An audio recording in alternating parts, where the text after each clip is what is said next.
තෙරක් නොපෙනෙන ඈත විශ්වයේ ඉඳන් මොකද්ද අමුතු වස්තුවක් අපේ සූර්යයා පහු කරගෙන මේ දවස්වල ඈතට ගමන් කරනවා.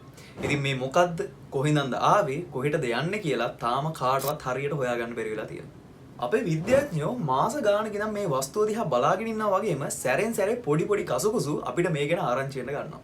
ඉතින් මේ වස්තුව තමයි 3i Atlas. අපි මේක ඉන්ටර්ස්ටෙලර් කොමට් එකක්. එහෙම නැත්නම් අන්තර් තාරකා මණ්ඩලයකින් ආව වල්ගා තරුවක් කියලා හඳුන්වනවා. ඉතින් ගවේෂකයනි අද මේ වීඩියෝ එකෙන් ඔයා මේ ගැන දැනගන්න ඕනේ හැම දෙයක්ම මම කියලා දෙනවා. ඉතින් ඔයා හැම දෙයක්ම දැනගන්න නම් මේ වීඩියෝ එක ඉවර වෙනකම් බලන්න වෙනවා. 2025 ජූලි මාසේ 1 වෙනිදා Atlas ටෙලස්කෝප් සිස්ටම් එක එයාලගේ වෙනදා වගේම පරීක්ෂණ කටයුතු කර කර ඉන්නකොට වෙනදා දැක්කට වඩා වෙනස් දෙයක් චිලි වල තිබ්බ ටෙලස්කෝප් වලට ඩිටෙක්ට් වෙනවා. ඒ ටිකක් අමුතු අභ්‍යවකාශ වස්තුවක්. ඊට පස්සේ කරපු අධ්‍යයන වලින් මෙයා අන්තර් තාරකා මණ්ඩලයකින් ඉඳන් ආපු වල්ගා තරුවක් කියලා පූර්ව නිගමනයකට එනවා. ඒ වගේම මෙයාට 3i Atlas කියලාත් නම් කරනවා. මොකද මේක තමයි තුන්වෙනියට හොයාගත්ත අන්තර් තාරකා අභ්‍යවකාශ වස්තුව. ඉතින් මිනිස්සු මොකද මේ ගැන මේ තරමටම කතා කරන්නේ? හරි. අපි දැන් ඒ ගැන චුට්ටක් බලමු.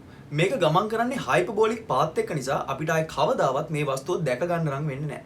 ඒ වගේම මේක අපේ සූර්යයාට ළඟින්ම ගමන් කරලා තියෙන්නේ 2025 ඔක්තෝබර් 30 වෙනිදා. මෙන්න මේ වෙලාවේ ටිකක් විශේෂ දෙයක් සිද්ධ වෙලා තියෙනවා. සූර්යයාගේ ළඟින්ම ගමන් කරපු නිසා මෙයාගේ මතු පිට අධික උෂ්ණත්වයේ හේතුවෙන් දැවීමකට ලක් වෙලා තියෙනවා. ඉතින් මේක සාමාන්‍ය දෙයක් නේ. ඉර ළඟින් සාමාන්‍යයෙන් යන හැම දෙයකටම අත් වෙන්නේ මේ ඉරණම කියලා අපි කවුරුත් දන්නවා. ඉතින් මොකද්ද මේකේ තියෙන විශේෂත්වය? ඉතින් විශේෂ දේ තමයි මේ දැවීමෙන් ඇති වෙන දැල්ල දිස්සලා තියෙන්නේ නිල් පාටින්. ඉතින් මේක මෙහෙම වෙන්නේ කොහොමද? විද්‍යාඥයෝ කියන විදිහට නම් මේක මතු පිට අධික විදිහට කාබන් ඩයොක්සයිඩ් තැම්පත් වෙලා තියෙන හින්දා තමයි මේ විදිහට නිල් පාට දැල්ලකින් දැවෙන්නේ. ඉතින් සමහර අය මේ ගැන කිව්වා මේක පිටසක් වලින් ආපු යානයක් පෘථුවියට මේ වෙනකොටත් මේකෙන් සංඥා එවලා තියෙනවා කීකේ ගොඩක් කතා. හැබැයි කිසිම දෙයක් මේ වෙනකොටවත් සනාථ කරලා නැහැ. ඉතින් අපි මිත්‍යාව පැත්තකින් තියලා විද්‍යාව දිහා පොඩ්ඩක් හැරලා බලමු. ඉතින් මේක තමයි අපේ Daily Space playlist එකේ පළවෙනි එපිසෝඩ් එක. ඉතින් ඔයාලට දිගටම මේ වගේ අප්ඩේට් ඕන නම් අපිව subscribe කරලා තියාගන්න.